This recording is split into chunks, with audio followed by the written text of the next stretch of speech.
There are moments when Jerome Bettis stands in the middle of the grass field, tens of thousands of people screaming his name, but inside is a terrifying silence, where every breath becomes an effort, every run is a challenge to his own body. He is not only facing the opposing defense, but also facing his own chest tightening, with asthma attacks that can appear at any time, and the most painful thing is not the shortness of breath, but that he cannot let anyone see it, because the world has become accustomed to the image of the bus that cannot be stopped, a symbol of unrelenting strength.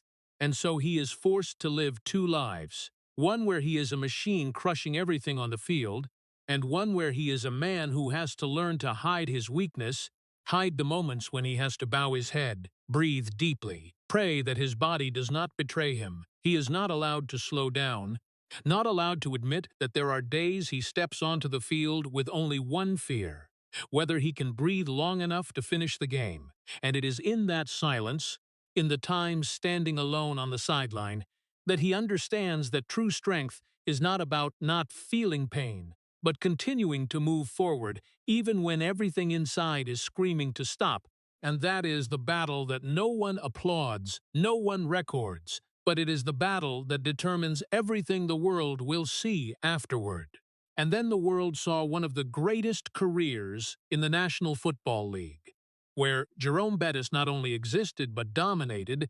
He won Rookie of the Year right in his first season with the Los Angeles Rams, opening a journey where he later became the soul of the Pittsburgh Steelers, was selected to the Pro Bowl 6 times, accumulated more than 13,000 rushing yards, ranked among the greatest running backs in league history.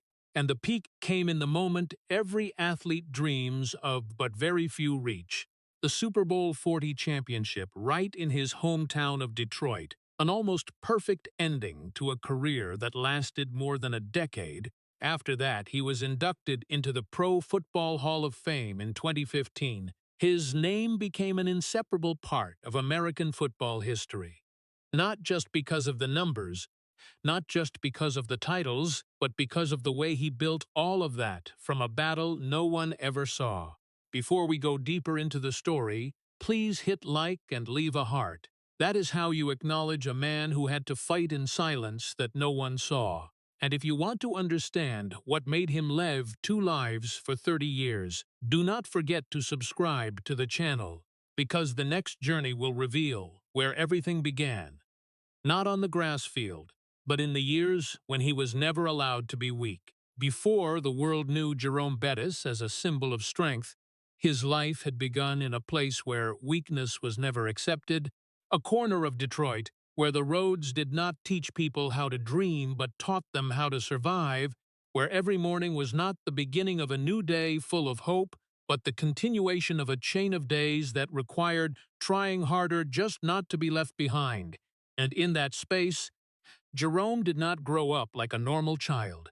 He grew up like a person who had to learn how to carry burdens, had to understand that every action of his carried an invisible weight, not only his own future, but also the faith of his family placed on his shoulders.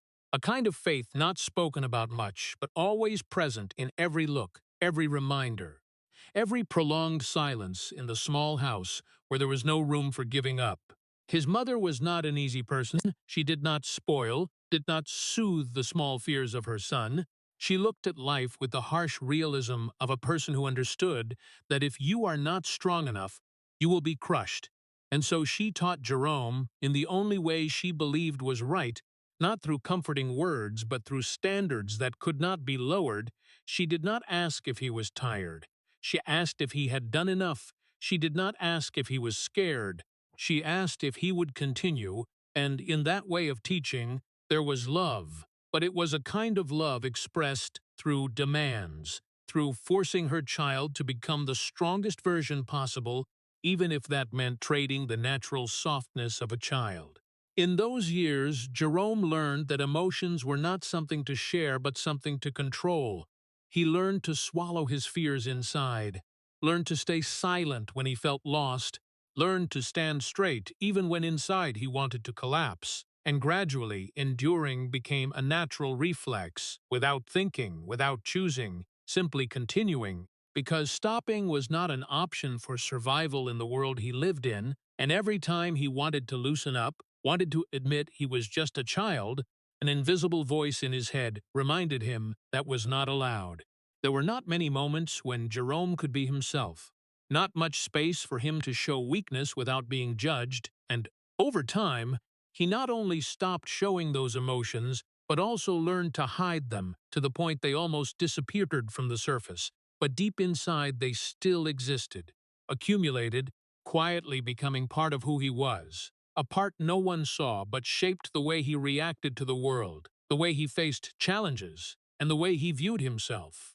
Detroit did not give him the chance to make mistakes without paying a price.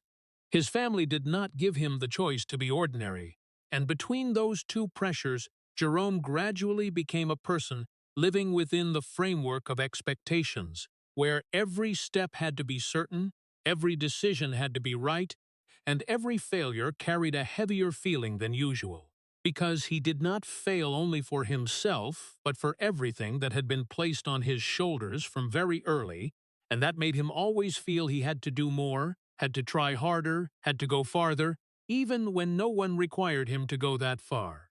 In those long afternoons when the light gradually faded on the familiar streets, when other children could laugh and forget their worries, Jerome often stayed with his own thoughts, not because he wanted to, but because he had gotten used to not sharing, used to handling everything himself. And it was in that silence that a habit formed, the habit of not seeking help, not expecting comfort, simply continuing forward no matter what was happening inside.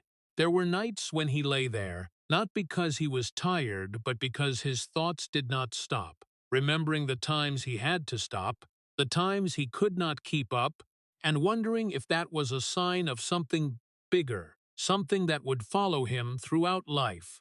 But instead of finding answers, he chose not to ask anymore, because in his world, questions were not as important as action, and the only action he allowed himself was to continue moving forward no matter what was happening inside. From then on, a new habit formed, not only enduring but hiding, not only overcoming but acting as if nothing had happened. Jerome no longer only learned to live with pain, he learned to live without letting the pain show, learned to exist in two states at the same time, one where he appeared strong, unstoppable, and one where he quietly fought with every breath of his own. And the scariest thing was not that his body could betray him at any time, but that he began to accept that as an inevitable part of life, as something he would have to carry forever, without anyone knowing, without anyone understanding, only that he could still stand up and keep going. But it was in that instability, in the times when his body made him stop, that something seemingly paradoxical began to form. The longing to step onto the football field, not just as a game but as the only path to escape all the limits tightening around him. And for Jerome Bettis, football was not only speed or tactics, but the feeling of charging forward, of using his entire body to affirm his existence, of proving that no matter what was happening inside, he could still become part of something bigger, stronger, and impossible to be left behind. But what made that dream heavy was not the competition, but the doubtful looks, the straightforward and sometimes cruel comments from those around him, that he was too slow, that his body was not suited for the position he wanted, that in a sport where speed and reflexes decided everything, a person like him would never be fast enough to survive, let alone succeed. Those words were not just passing noise, they stuck, repeated in his head, every time he stepped onto the practice field, every time he stood in line, every time he saw others move lightly, flexibly, almost without effort, while he had to use more strength just to keep up. And there were moments when even he began to doubt, not about his passion but about the ability to turn that passion into reality, because he knew clearly his body was not like others, knew clearly there were days he had to fight just to keep his breathing stable. And the question kept appearing, whether it was possible for a person like him, with all those limits, to choose to step into such a harsh sport without pushing himself to the edge. But what those around him did not understand was that for Jerome giving up was never a real option, because if he gave up on this, he would not only lose an opportunity, but lose the only way to prove that everything he had endured since childhood was not meaningless, and so he did not choose the safe path, did not choose easier options. He chose to go straight into the place where all his weaknesses would be exposed most clearly, where every run could become a test, where every collision could be a reminder that his body was not perfect, and that very decision turned his dream into a burden much heavier than what others could imagine. At school, on the practice field, in each long training session, Jerome was not only training to become better, he was training to prove he should not be eliminated, that the doubts were wrong, that his body, despite its limitations, could still adapt, could still endure, and could do more than people thought, but the price of that was not light, because every time he tried to push past limits, he had to face deeper fatigue. Moments when breathing became rapid, times when he had to stop in a hidden corner to regain calm before returning, as if nothing had happened. And over time, this was no longer an exception, but became part of his daily life. There were days he felt like he was living in two realities at the same time.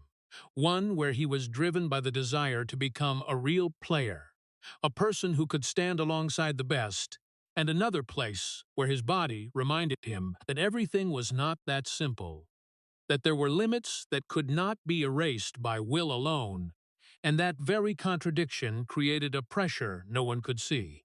A pressure that did not come from coaches or teammates, but from inside, where he had to constantly convince himself that he could do it even when the signs around seemed to say the opposite. And then over time proving himself was no longer just a goal, but became an indispensable need. He not only wanted success, he needed to succeed, because if not, everything he had endured, all the times he had to hide the pain, hide the weakness, would become meaningless, and that made him push himself farther, stronger, despite the warning signals from his body, despite the moments when he knew clearly he was going beyond the limit. Because for Jerome, stopping was not just resting, but accepting that those who had doubted him might have been right. No one may have said it directly, but in the way he was perceived, in the way he had to try harder to be recognized, Jerome understood he was being placed in a different position, a position where mistakes were not allowed, where he had to do better just to be considered enough. And that made each step of his heavier, not only because of physical effort, but because of the accompanying psychological burden. Because every time he stepped onto the field, he was not only competing, he was answering a question the world had asked long ago, whether a person with a body like his really belonged here. And it was in that struggle, between desire and limits, between belief and fear, between what he wanted to become and what his body allowed, that Jerome Bettis continued to move forward, not because the road ahead became clearer, but because he had decided that no matter what happened he would not turn back, even if that meant continuing to walk in a battle he knew would never truly end. When the door to the University of Notre Dame opened, Jerome Bettis did not step in like a person already ready to belong there. He stepped in like a person who had to prove every day that he deserved to stay. Because in an environment where all talents gathered, where every player had once been the best in their place, the difference between being kept and being eliminated sometimes lay in a very small detail, and for Jerome that detail was never small. It always carried everything he had ever been doubted, ever been judged, ever had to endure before, making each practice session no longer an opportunity to improve but a test he was not allowed to fail. The early days were not easy. He was not the most standout name, not the fastest, and not the person coaches looked at and immediately saw a clear future. And because of that, Jerome had to do what he had been used to for a long time: do more, endure more, try harder just to be seen as equal to others. But even when he tried like that, there were still times he was placed in positions that were not the first choice, roles he had to relearn from the beginning, had to adjust his playing style, had to adapt to new demands that his body did not always meet naturally. Changing positions was not only changing the way he moved, it was changing the entire way he viewed himself. From a person who wanted to control the game to a person who had to serve the tactics, from a person who wanted to shine to a person who had to accept standing behind. And that was not easy, especially when he knew that each change was a reminder that he was not good enough to keep the original role, that he still needed to prove much more. And in those moments, the old fear returned, the fear of being eliminated, the fear of not belonging here, the fear that everything he had done was still not enough. But if there was anything the previous years had taught Jerome, it was that he was not allowed to stop. And so he continued, not with absolute confidence, but with a will that did not allow him to step back. He learned to observe, learned to listen, learned to adjust every small detail in the way he ran, the way he held the ball, the way he read situations. He turned each practice into an opportunity to get a little closer to the trust he was seeking, not from spectators, not from the media, but from the people who decided whether he still had a chance or not. There were days when everything seemed to be against him, when his body did not respond as he wanted, when breathing became more rapid, when others seemed to move faster, and in those moments keeping his spirit firm was not natural. It was a choice that had to be made repeatedly.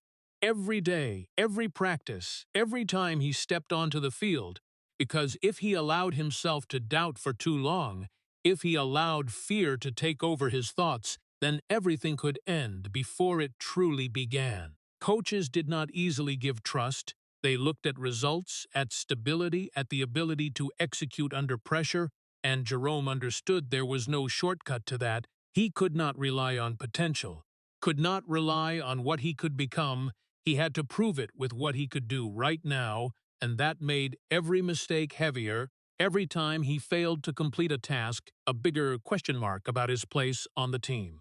Because of that, he learned to minimize mistakes, not by playing safe, but by preparing more, training more, thinking more about every situation, every possibility that could happen.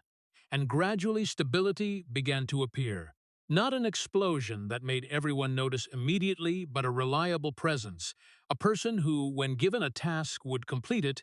A person coaches could begin to believe that, even if not perfect, he was enough not to let the team down.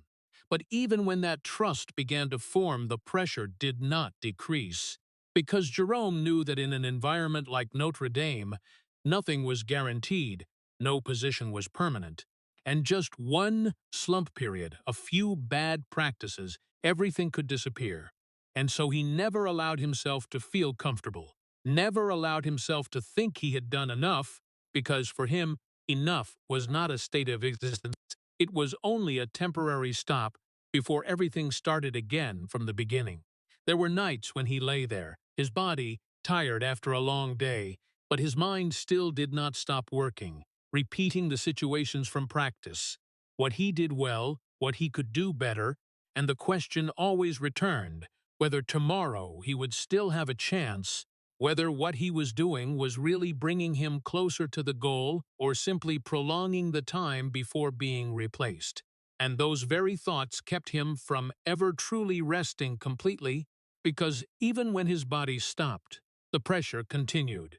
And then over time, step by small step, each improvement, each time completing a task well began to accumulate, not into an explosive moment but into a solid foundation, a foundation built from persistence, from not giving up, from continuing even when there was no guarantee the effort would be rewarded. And that very foundation kept Jerome there, helped him not be eliminated, proved that even though his path was not easy, not quick, it was still a path that could lead to the place he always believed he belonged to, even if he had to take longer to get there. The door to the National Football League opened for Jerome Bettis, not like an unexpected reward, but as the result of countless days when he had to prove himself worthy of existing. And when his name was called in the draft of the Los Angeles Rams, there was not only a moment marking a step in his career, but the first time the world began to see him in the way he had always wanted, a real player, a person who could make a difference on the field, a person who no longer had to stand on the edge of doubt, But what no one realized was that even when that dream became reality, the battle inside him had never stopped. It only changed to a different form, more complex, quieter. His first season passed like a whirlwind. Jerome not only adapted to the speed and pressure of the professional league, he also did what very few could do right from the start, becoming the center of attention. His runs carried weight, carried determination, and gradually his name was no longer an unknown, it became a forming symbol. A person spectators began to recognize, began to expect, and when he won Rookie of the Year, that was the confirmation he had pursued for many years, that all the previous doubts no longer mattered, that he truly belonged here, that he not only existed but could excel. But right in the moment when the world began to believe in him, Jerome again had to learn how to build another version of himself, an image he knew he had to maintain, the image of a strong, persistent player who never slowed down, never stepped back. And to do that he not only had to play well, he had to hide everything that did not fit that image, the shortness of breath, the moments when his body did not respond as desired, the times he had to quietly step away from others' sight just to regain his breathing, because in a world where strength was honored, there was no room for signs of fragility. There were games where he played as if there were no limits, powerful collisions, runs through the defense that made spectators stand and cheer, and in their eyes Jerome Bettis was the embodiment of the unstoppable, a man who seemed unaffected by fatigue or pain.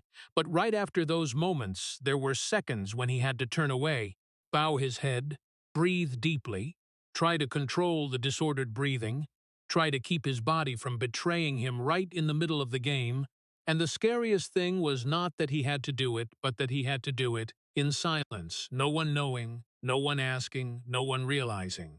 The gap between what the world saw and what he felt grew larger, to the point that sometimes even he was no longer sure which was his true self, the one running on the field with all his strength, or the one trying to hold every breath when no one was looking. And that very separation made him live in a state where everything was controlled. Every expression, every reaction, every smallest sign of weakness had to be hidden, because he understood just one moment of exposure and the image he had built could begin to crack. Titles, recognition, applause, all came, but they did not reduce the pressure. On the contrary, they made the pressure heavier, because now he not only had to prove he deserved it, he had to maintain it, had to hold the position he had earned, had to continue meeting ever-growing expectations from all sides. And in that process, he could not allow himself to slow down, could not allow himself to rest, because every time he slowed down, it carried the risk of being replaced, being forgotten, being pushed out of the place he had lost so much to step into.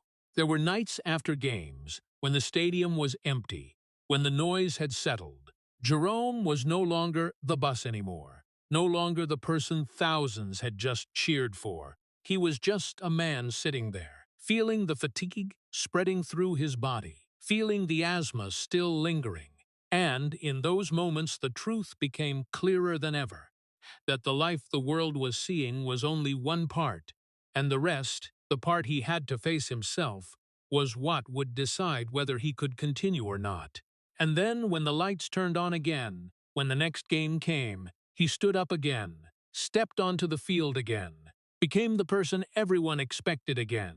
Not because he did not feel tired, not because he was not scared, but because he had gotten used to living in the gap between two worlds. One world where he was the symbol of strength, and one world where he had to fight to keep himself from collapsing. And it was in that gap that Jerome Bettis's real life continued, quietly, persistently. And no one but him knew how truly heavy it was. But then one day, everything Jerome Bettis had built seemed to be questioned in just one cold decision. When the Los Angeles Rams no longer saw him as part of the future and chose to let him go, a trade that on paper was only a tactical change. But for him it was a quiet shock, because it not only said he was no longer suitable, but also brought back all the things he had tried to forget, the doubts, the judging looks, the moments when he once felt he was not good enough. And The most painful thing was not having to leave but the way it happened, as if all the previous efforts could be replaced by one decision he could not control. He had done everything he could, had competed, had given, had proven he could exist at the highest level, but in the world of professional sports, good enough was sometimes not a fixed standard. It changed according to needs, according to tactics, according to the way a team wanted to build its identity. And when he no longer fit that picture, all he had done was no longer enough to keep him there, and that very truth made him face a feeling he had known clearly before, the feeling of being replaced, of being pushed outside, as if his position had never really been solid. There were moments when he wondered if he had done something wrong, if there was anything he could have done differently to change the outcome.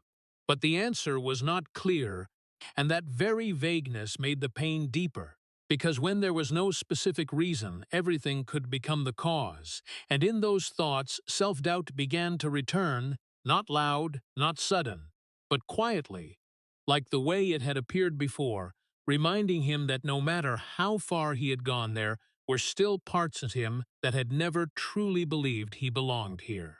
Being traded was not only changing teams, it was having to start over, having to prove again, having to step into a new environment where no one owed him trust, where he could not rely on what he had done before to be recognized.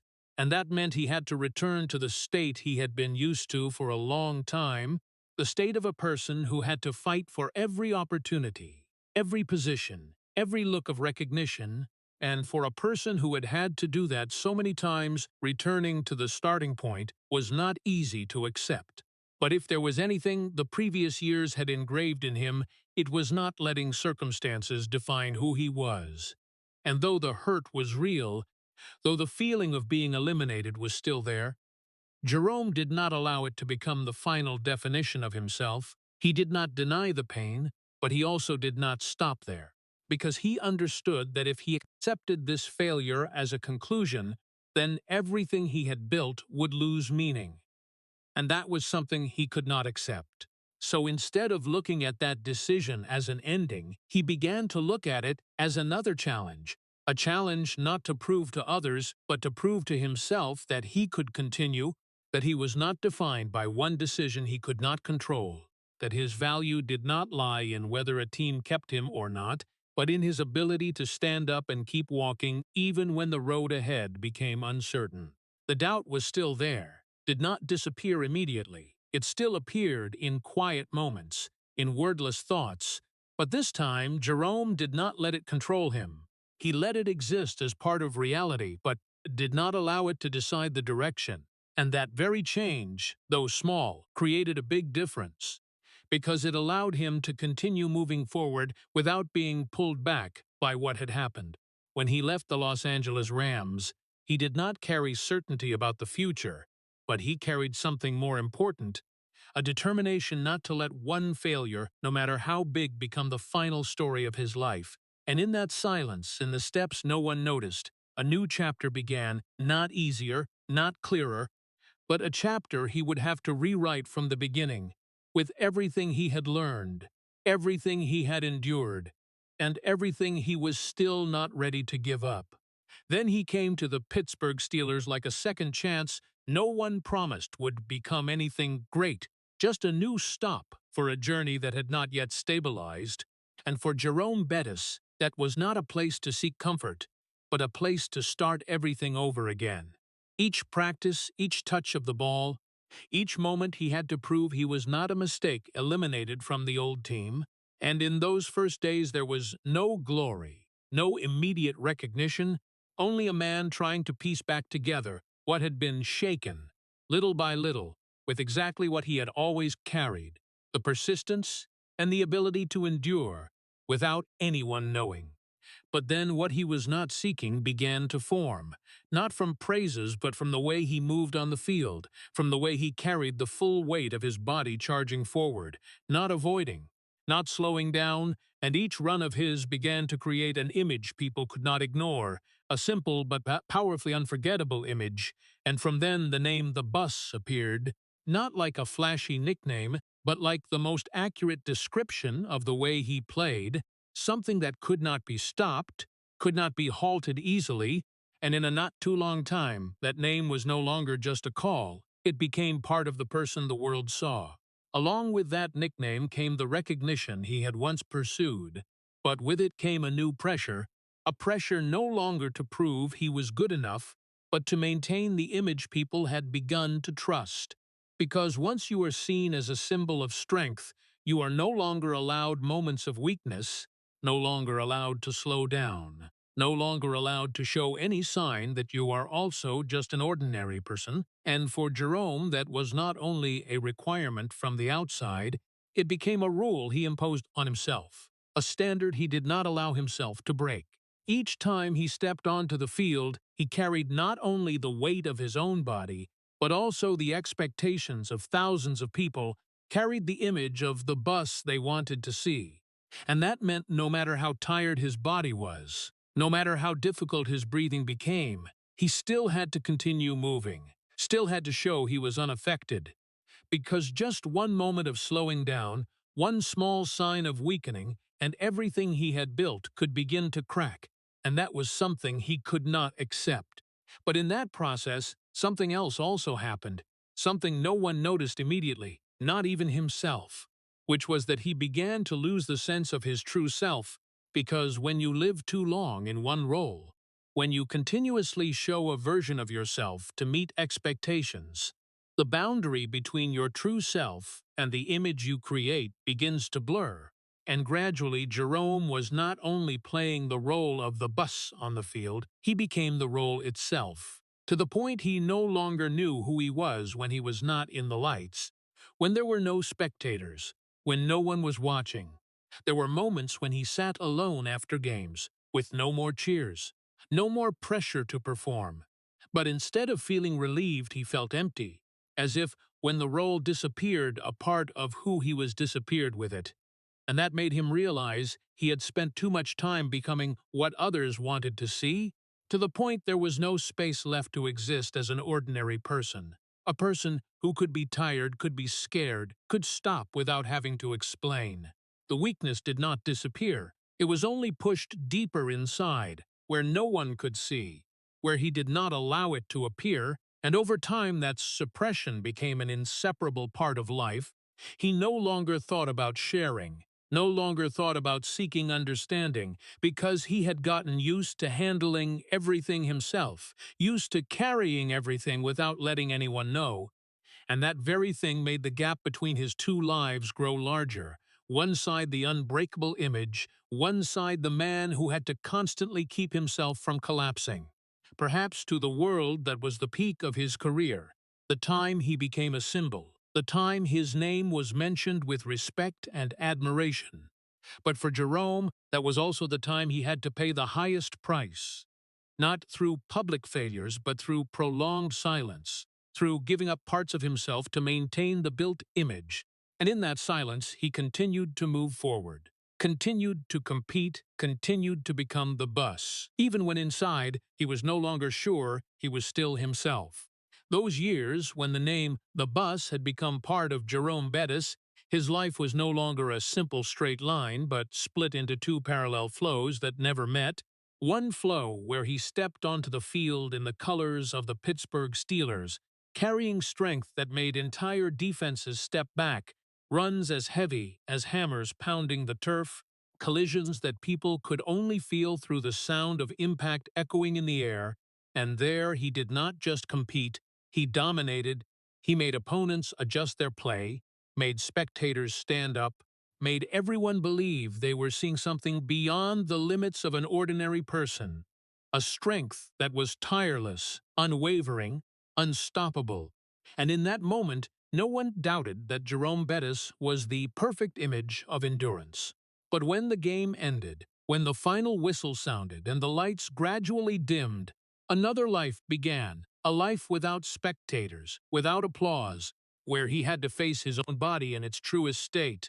And there were no more powerful runs, only uneven breathing, prolonged fatigue, moments when he had to sit down quietly, trying to control his breathing, that became heavier than usual. as if his body was reminding him that what had just happened on the field was not something it could endure forever. There were times, even before stepping onto the field, Jerome already knew that day would not be easy, that his chest was not completely stable, that his breathing could become a problem at any time, but he still had to go out, still had to compete, still had to show that he was unaffected. And in moments like that, the things no one saw became more important than ever. The times he had to rely on medication to keep his body functioning properly.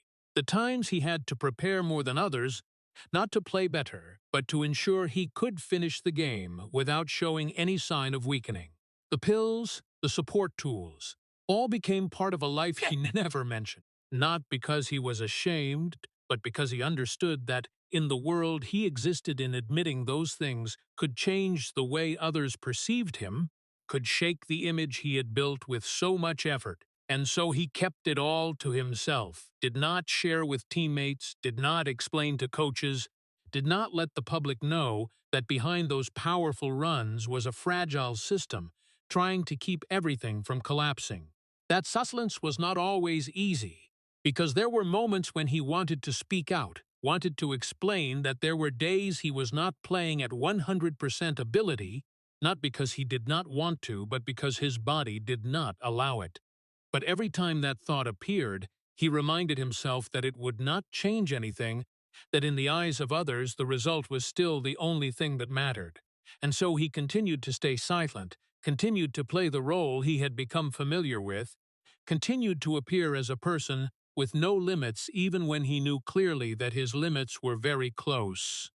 Gradually, the difference between those two lives was not only in circumstances, but in perception. Because on the field, he was recognized, honored, seen as an indispensable part, but off the field, he felt he was living in a space where no one truly understood what he was going through. Not because they did not care, but because he did not give them the chance to understand. And that created a feeling of loneliness that could not be easily described. A feeling that no matter how many people were around, he was still carrying a part of his life alone that no one else could touch. There were nights when he lay there, after a long day, after a game that people would remember for impressive runs, but in his head it was not those moments, but the seconds when he had to try to keep his breathing steady, the times he felt his body was reaching its limit. And in those thoughts he did not seek pity, did not seek recognition. He only wondered whether he could continue for how long, whether his body still had enough to keep up with what his mind demanded. And that question had no clear answer, only one thing certain, that tomorrow he would have to stand up and do it all again. The endurance the world saw was not the absence of difficulty, but the result of facing difficulty without letting it show, and that very thing made Jerome Bettis's life become a chain of moments where two worlds never touched. One world where he was seen as unstoppable, and one world where he had to constantly fight to keep himself from stopping. And between those two worlds he continued to walk, not because the road became easier, but because he did not know any other way to live besides continuing forward. Even when no one saw the price he had to pay for each step, time did not stand on Jerome Bettis's side. And that gradually became clearer after each season, not through statistics, but through the feeling accumulating in his body, the repeated collisions, the tackles that each time left a small mark, not big enough to make him stop immediately, but enough to accumulate into a burden that could not be erased, and over the years those burdens did not disappear. They piled up quietly but surely, making each run no longer as light as before, each time standing up after a collision requiring more effort, and his body began sending signals he could not completely ignore. There were mornings after games when he woke up and realized that getting out of bed was no longer a natural action but a process, a chain of careful movements to avoid the pain spreading, joints stiffening, muscles not yet recovered, and in those moments he understood that the price of competing at the highest level was not only paid on the field, but also stretched long after the game ended, creeping into every part of daily life, making even simple actions more difficult.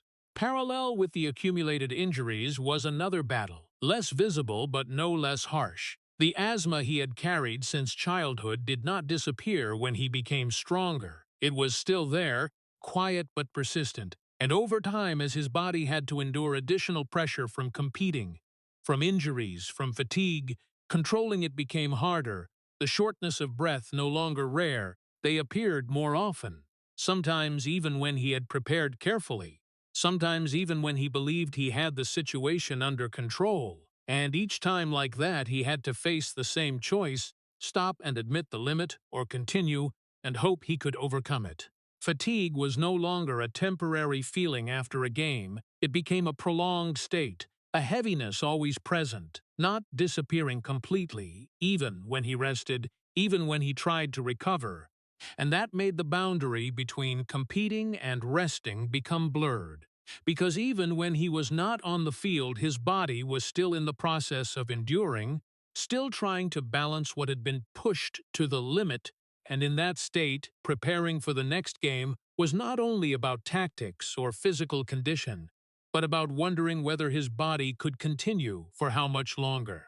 There were moments when the answer seemed unclear, when he felt everything was approaching a point he could not control.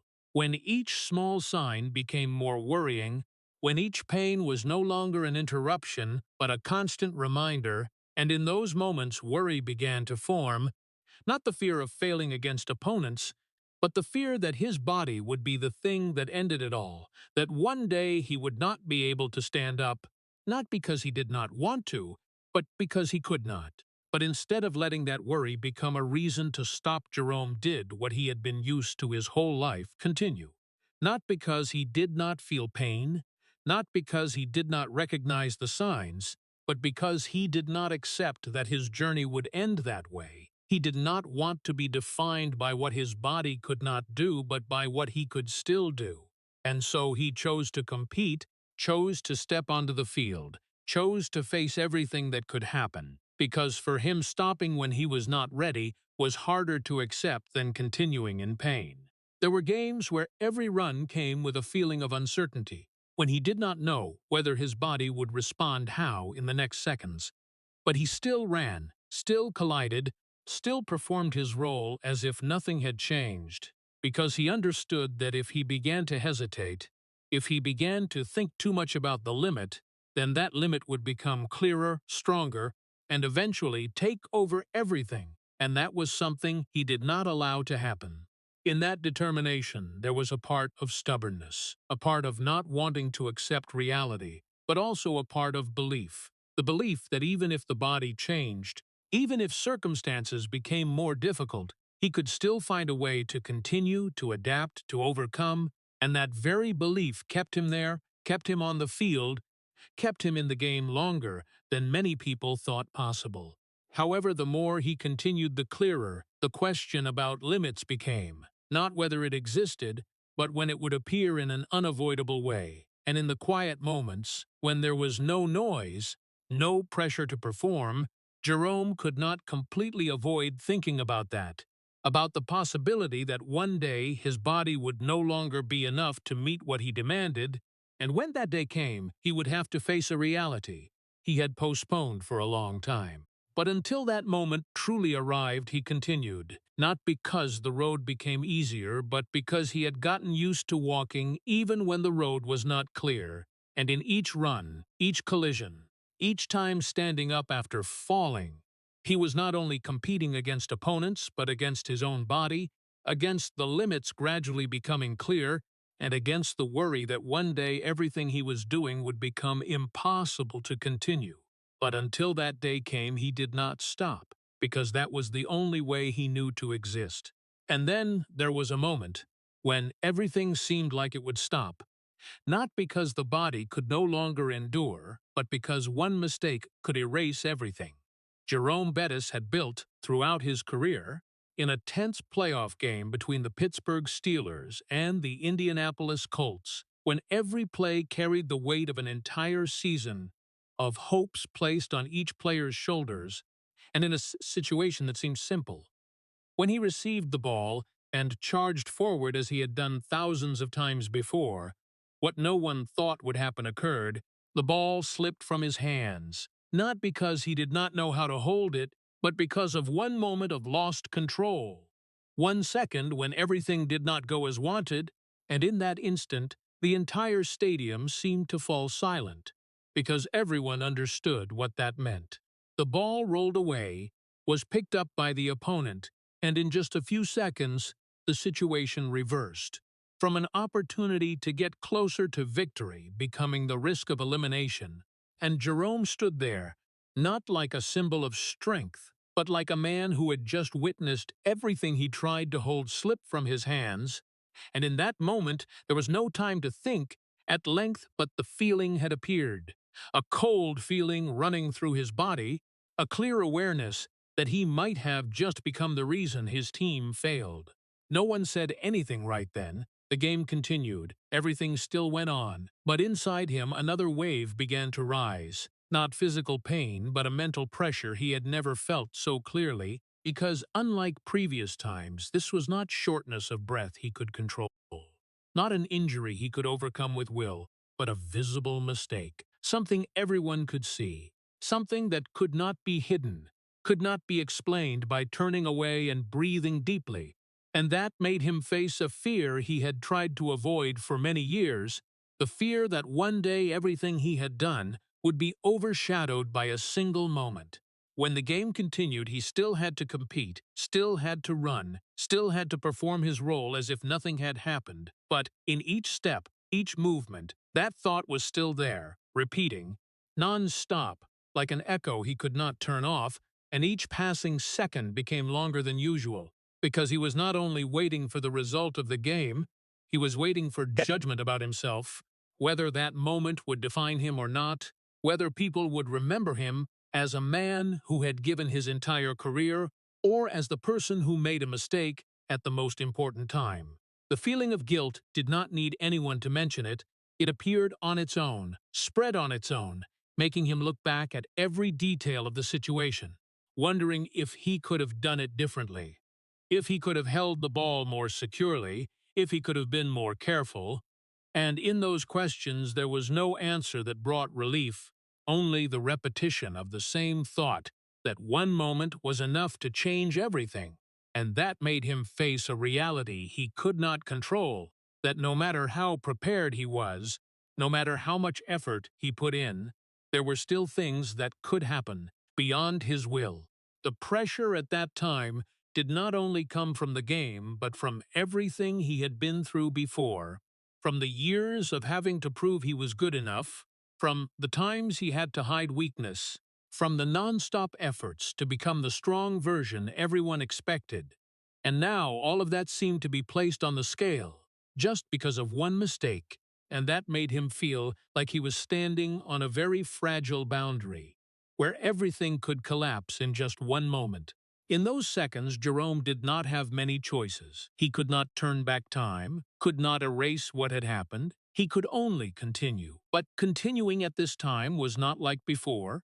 It was no longer the familiar action of a person always moving forward, but a difficult decision. A decision that had to be made while his mind was still dominated by the mistake that had just occurred. And it was in that struggle that he had to find a way to hold himself firm, not to let one moment define his entire self. Perhaps for the spectators that was only a situation in the game, a moment that could be forgotten if the final result was favorable. But for Jerome it carried much greater meaning because it touched the deepest part of the fear he had carried for a long time. The fear of not being good enough, the fear of being replaced, the fear that everything he had done could be erased by one mistake, and that made the mental pressure heavier than any injury he had ever experienced. And when the game went to the final seconds, when the result gradually became clearer, Jerome was not only waiting for a victory or defeat, he was waiting for an answer to a bigger question, whether he could step past this moment without being defined by it, or whether it would become what people remembered when they mentioned him. And that very waiting, that uncertainty, made this moment one of the greatest mental challenges in his life. A challenge that could not be measured by yards or points, but by the ability to face himself when everything seemed to be against him. After the moment when he nearly became the reason everything collapsed, Jerome Bettis still continued to step onto the field, but the feeling inside had changed, no longer the familiar certainty, no longer absolute belief in his role, but a clearer awareness that everything could slip from his hands at any time, and it was from there that the signs he had tried not to see began to appear more clearly. His role on the team gradually changed, no longer the center of every play, no longer the name every tactic revolved around, but became part of a bigger picture where other choices began to be prioritized.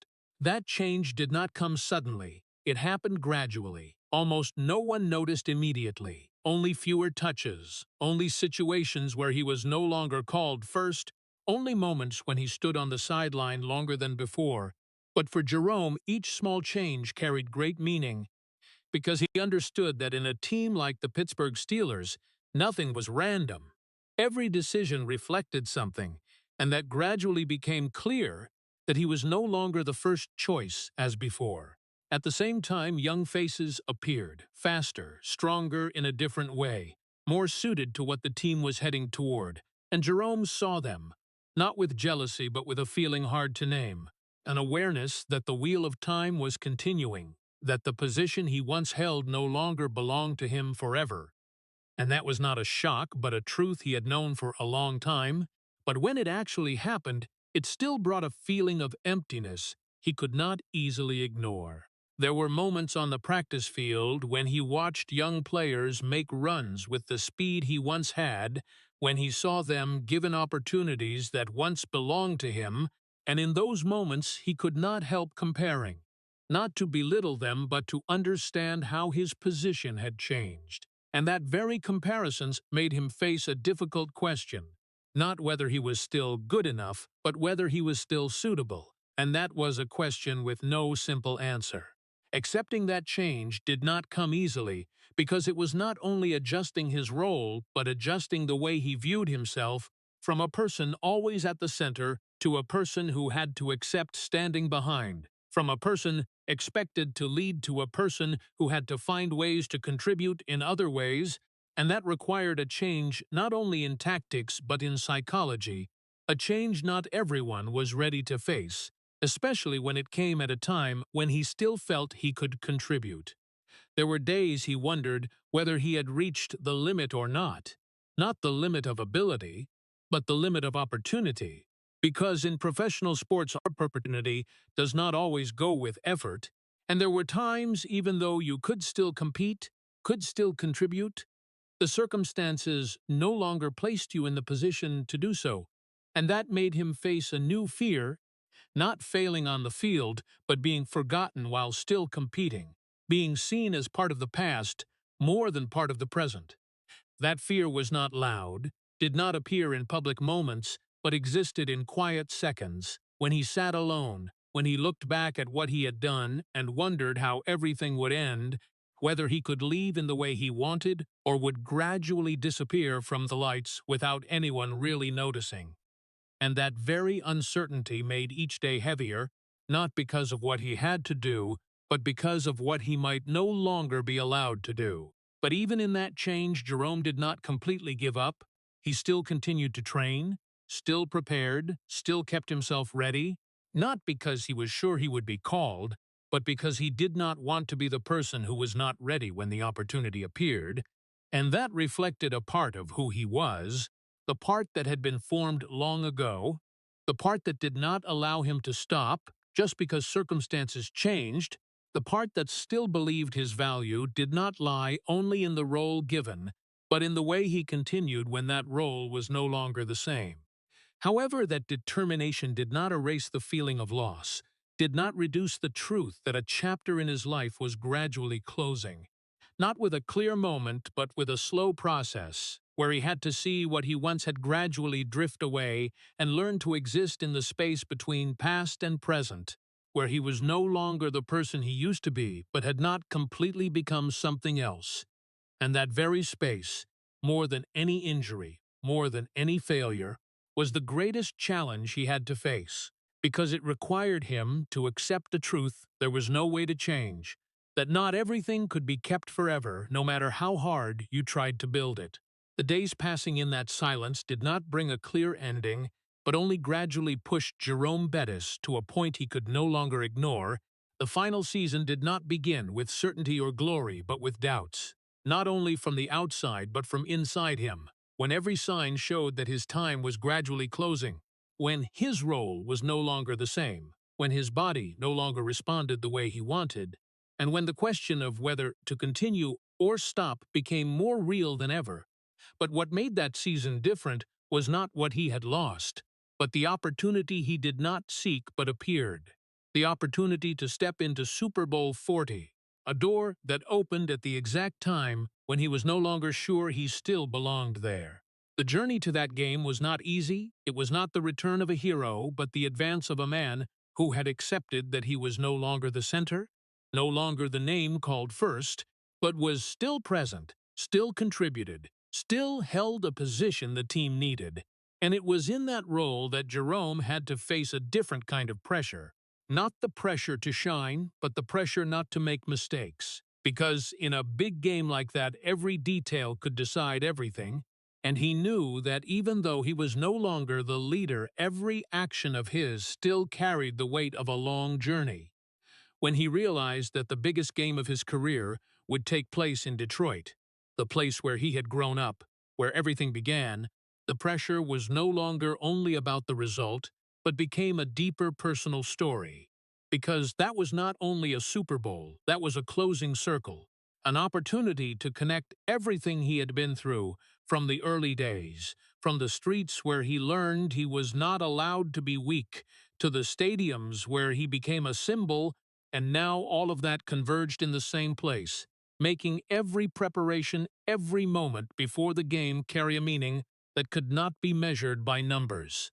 But along with that meaning was a worry he could not completely control, the worry that he was no longer at his peak, that his body was no longer enough to meet the demands in a game that required more than anything he had ever experienced, that this final moment might not happen the way he wanted, and that created a struggle in his mind between the belief that he had come this far and deserved this opportunity, and the fear that he might no longer be enough to take advantage of it. In the practices before the game, Jerome was no longer the young man with unlimited energy. He was a person who understood clearly every limit of his own, understood clearly what his body could and could not do. And so his preparation was not only about tactics, but about finding a way to exist in that game without letting the inside factors hinder him.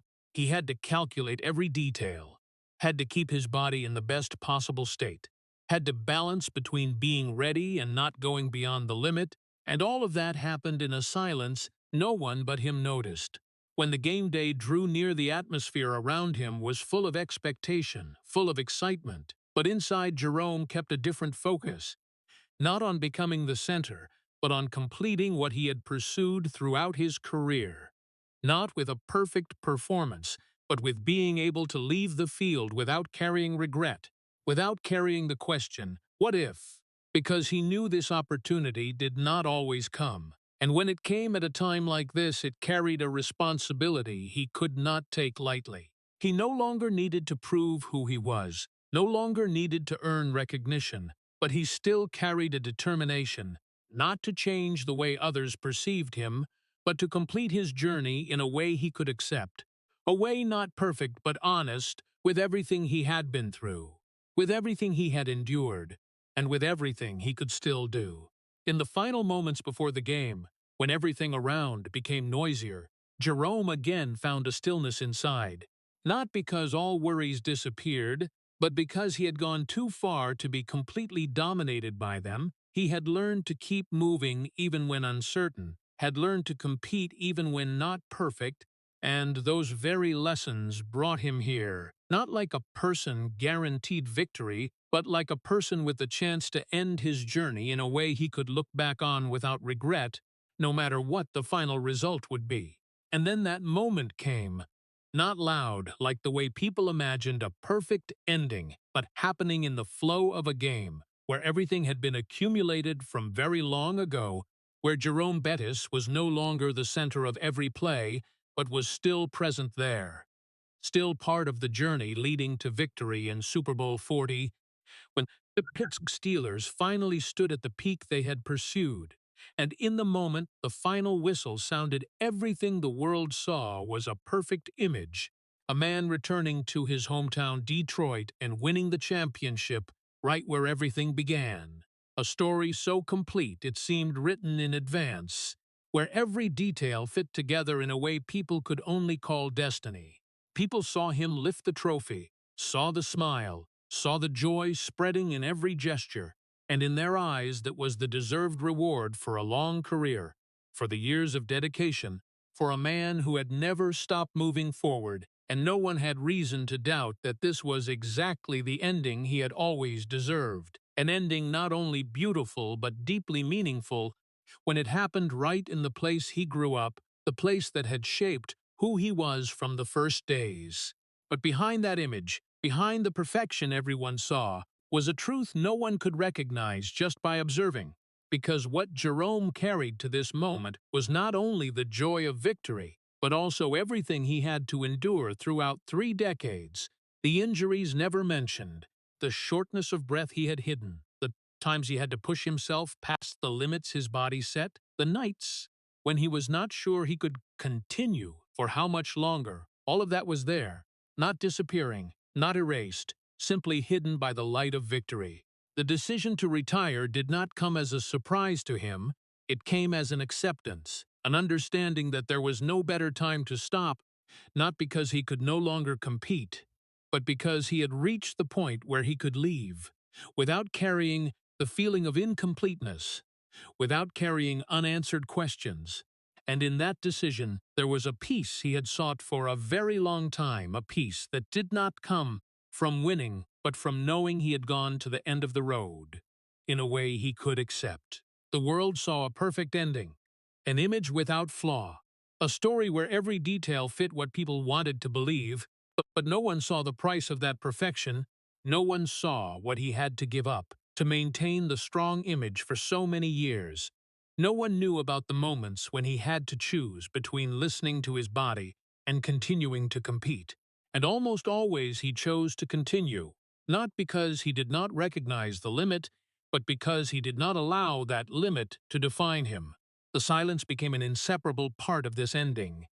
Not the silence of failure, but the silence of things that were never spoken, because Jerome did not tell his story in a way others could immediately understand. He did not stand before the public and talk about what he had been through, did not turn the pain into part of the image.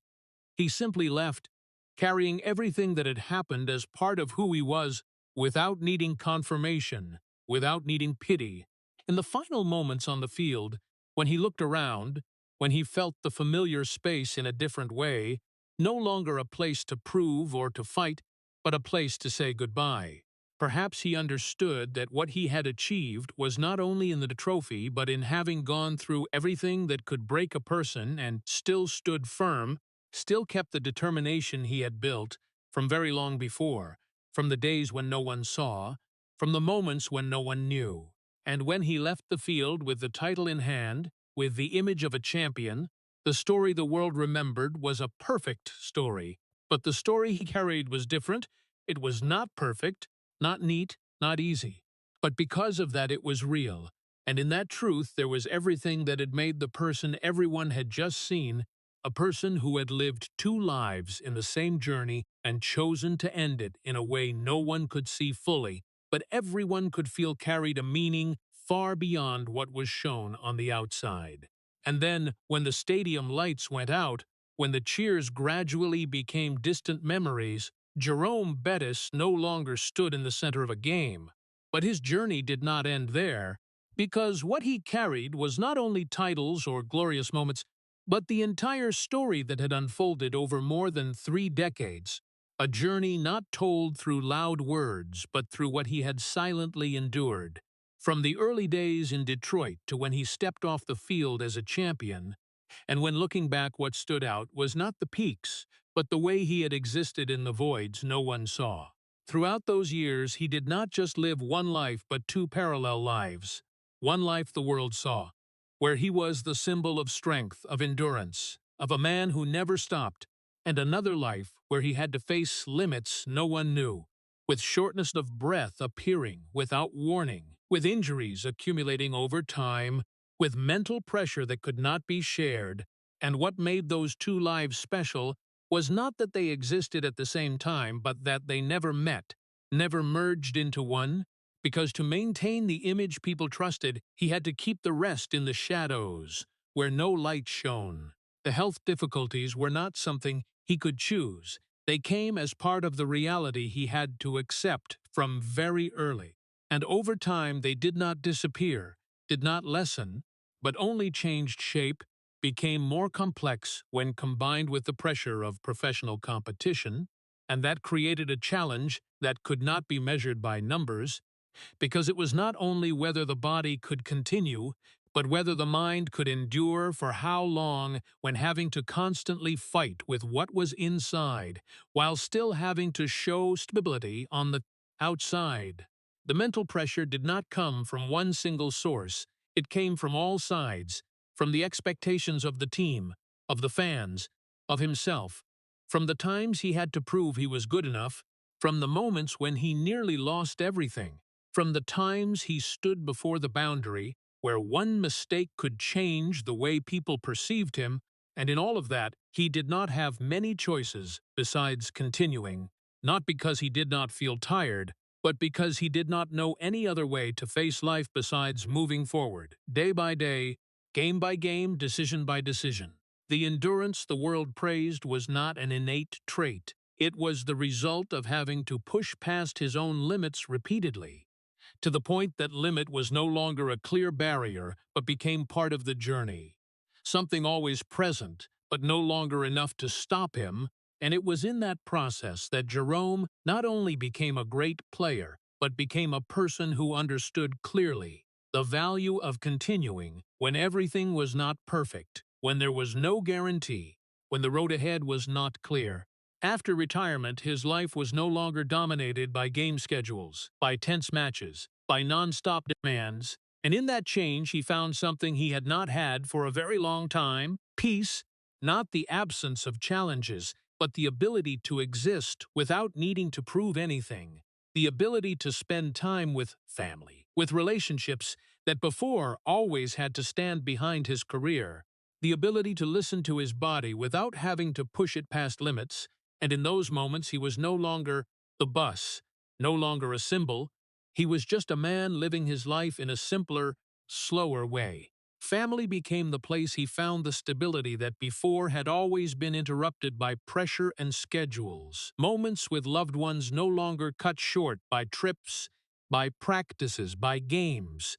And in that closeness, he could look back at his journey not as a chain of achievements, but as a full story, with all the parts the world never saw, and those very parts made the story more meaningful, not because they were painful, but because they showed what he had to go through to become the person everyone knew.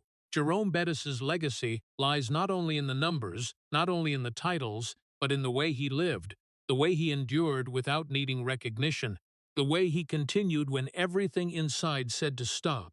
And that created an influence not easy to see, because it does not lie in standout moments, but in the way his story touches people who understand that strength is not always something that can be seen, that sometimes what matters most is what is kept hidden.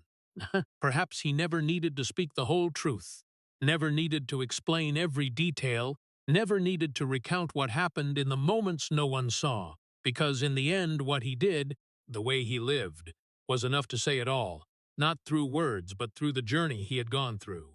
A journey not perfect, not easy but complete. And in that completeness there is a truth he never needed to speak, that sometimes the greatest strength does not lie in having no limits but in continuing to live, continuing to move forward, even when you know clearly those limits exist. The story of Jerome Bettis does not overwhelm people with victories, but makes them fall silent when realizing the real price behind them, because for more than 30 years he had lived in a painful paradox, becoming a symbol of strength while his body constantly betrayed him. From the childhood moments in Detroit where he was not allowed to be weak, to the first time he ran out of breath and realized he was different, then the years at Notre Dame having to constantly prove his worth, all of it showed a man who never had the right to stop. Especially the detail of him having to quietly turn away in the middle of a game to regain his breath, or the times he depended on medication without anyone knowing, painted a heartbreaking image, a hero trapped in his own body. The moment he fumbled the ball in the playoff game, nearly causing the team to be eliminated, or the feeling of being traded from the Los Angeles Rams, made it even clearer that his pain came not only from the physical but from doubt and prolonged loneliness. And then when he lifted the Super Bowl 40 trophy with the Pittsburgh Steelers right in Detroit, the world saw a perfect ending, but did not know it was the peak of endurance rather than relief. What makes this story worth reflecting on for the American people is not the pursuit of success, but the way we define it. Are we honoring strong people while accidentally overlooking what they have to sacrifice? Bettis shows that resilience is not about having no limits, but continuing even when knowing those limits exist. And in a society that always values performance and achievement, the biggest lesson is perhaps that true strength does not lie in hiding pain, but in daring to face it before it is too late.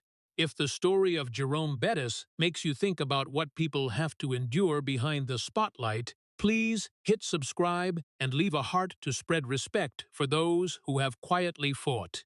Thank you for listening to the end, and see you in the next video, where we continue to explore real stories, beautiful but full of pain that the world has not yet told completely.